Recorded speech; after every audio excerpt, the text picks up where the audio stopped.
안녕하세요. 사차원 엄마입니다. 오늘은 제가 최근에 감동 깊게 읽은 책 중에서 사시남정기에 대해서 여러분께 간단한 제 생각을 말씀드리려고 영상을 준비했습니다. 그런데 막상 영상을 찍으려고 보니까 책이 지금 저한테 없습니다. 제가 오늘 아침에 제가 요즘 그 책으로 아들하고 슬로우 리딩으로 이야기를 하고 있는데요.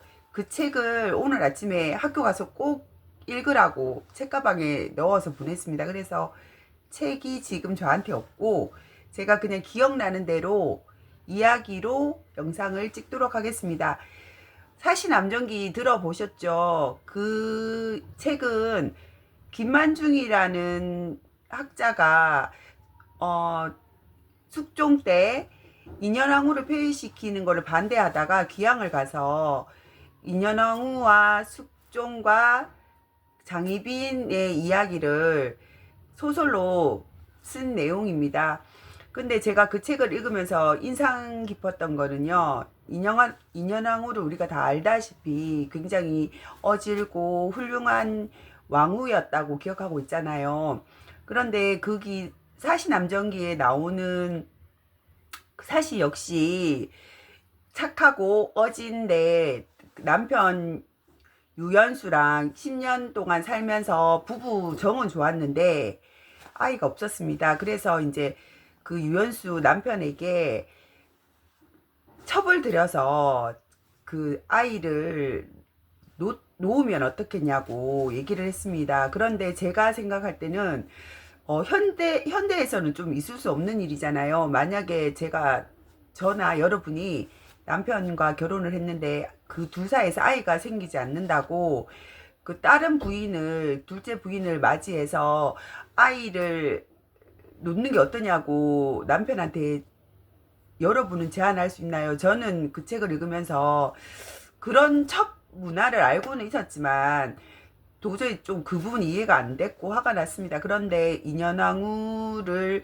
비유한 신씨는 그렇게 하자고 하고 그 교활한 교씨가 와서 아이를 놓고 그 남편과 밤에 잠자리를 두고 했는데도 자기 동생처럼 교씨를 잘 보살펴주고 교씨가 낳은 아이도 잘 키워주면서 그렇게 지냈다고 해요. 그런데 이제 그 은혜도 모르고 교씨는 그러니까 진짜 이야기에서는 조선왕조에서는 장윤빈이죠. 장윤빈은 그 인현왕후를 내쫓으려고 왕에게 숙종에게 온갖 거짓말과 교활한 짓을 다 하고 결국 폐위시켜졌죠. 인현왕후가 그런 이야기인데 그래서 이제 그 책의 내용은 궁금하시면 책을 한번 읽어 보셔도 좋을 것 같고 그런 과거의 책들이 현재의 삶에 되게 많이 배울 점도 있고 그리고 이제 제가 힘든 일이 있거나 할 때 과거의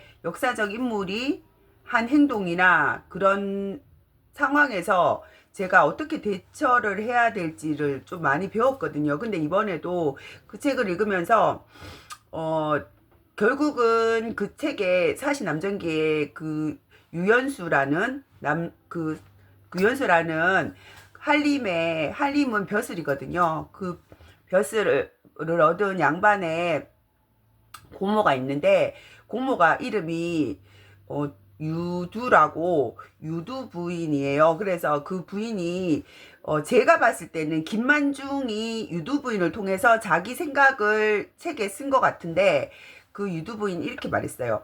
너가 처음에 그 자식이 없어도 부부 간에 사이좋게 지내면 되는데 남편을 생각하고 가문을 생각해서 교실을 네가 이제 첩으로 하자고 네가 스스로 얘기를 했으니 지금 교시가 사악하게 너를 쫓아낼 궁리를 하고 너를 위기에 빠뜨리는데 그것도 역시 네가 감당해야 될 부분이다. 왜냐면 네가 네 무덤을 팠다. 그때 하지 말았어야 되는데 반대했지만 네가 했다. 그런데 그거에 대해서 슬퍼하지 마라.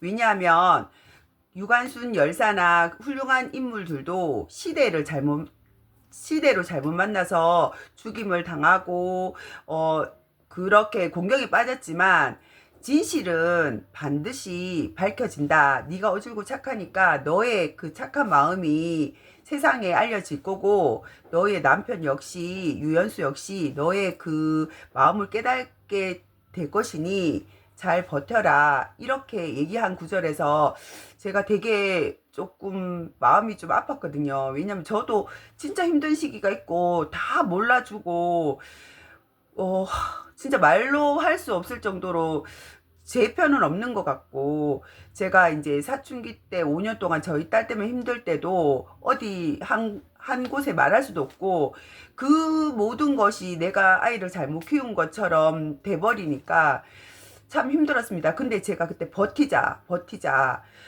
제가 버티고 노력하면 하늘이 알고 좋은 일이 있을 것이다 하고 생각을 했는데, 그 부분하고 그 책의 그 부분, 지금 네가 착한 마음으로 행동했지만 그 교씨가 너를 쫓아내려고 너희 남편 유연수한테 말을 해서 네가 지금 궁지에 몰렸지만, 결국 그건 네가 자처한 일이고, 버티면 시대를 잘못 타서 그렇지 너에게 좋은 일이 있을 것이다. 하늘은 결국은 선한 사람 편이고 결국은 진실은 이긴다. 이렇게 말하는 구절에서 저는 눈물이 좀 날 것 같았거든요. 그리고 난 다음에 오늘 아침에 아들한테 책을 넣어주면서 어제 같이 책을 읽고 얘기를 했는데, 제가 아까 그 말씀드린 그 구절 있잖아요. 진실은 반드시 이긴다. 하늘은 스스로 돕는 자를 돕고, 하늘은 반드시 열심히 노력하고, 그리고 착한 편에서 반드시 그 사람 손을 들어준다. 그러면서 아들에게 제가 뭐라고 말했냐면요. 책을 가방에 넣어주면서 네가 좀 더 읽고 저녁에 엄마랑 얘기하자. 그리고 너 스스로 열심히 노력해야 된다. 하늘은 너가 하는 일을 보고 있다. 오늘 네가 어떤 행동을 했는지 다 보고 있다. 그리고 네가 목표가 있으면 그걸 위해서 열심히 노력하고 했으면 결과가 꼭 합격, 불합격 이런 걸 떠나서 노력했는 사람은 언제든지 뒤늦게 하늘에서 너에게 복을 준다. 그래서 오늘 하루 네 스스로 부끄럽지 않은, 하늘에 우러러 한 점 부끄럽지 않은, 윤동주 시까지 얘기했습니다. 하늘을 우러러 한 점 부끄러움 없이 살아라고 얘기를 했는데, 알겠다고 하면서 아들이 학교를 갔어요. 엄마, 나 하늘에 부끄러움 없이 잘하고 올게. 이렇게 하고 갔거든요. 근데 오면서 조금 반성이 됐습니다. 저는 오늘 하루를 하늘에 한 점 부끄럼 없이 살 수 있을지, 그런데 아들하고 약속을 지켜야 될 것 같아서 저 역시 하늘에 한 점 부끄럼 없는 하루가 되도록 노력하겠습니다. 책 이야기는 끝은 나지 않았는데요. 관심이 있으신 분은 책을 구입해서 아니면 도서관에서 대여해서 한번 읽어보시기 바랍니다. 감사합니다.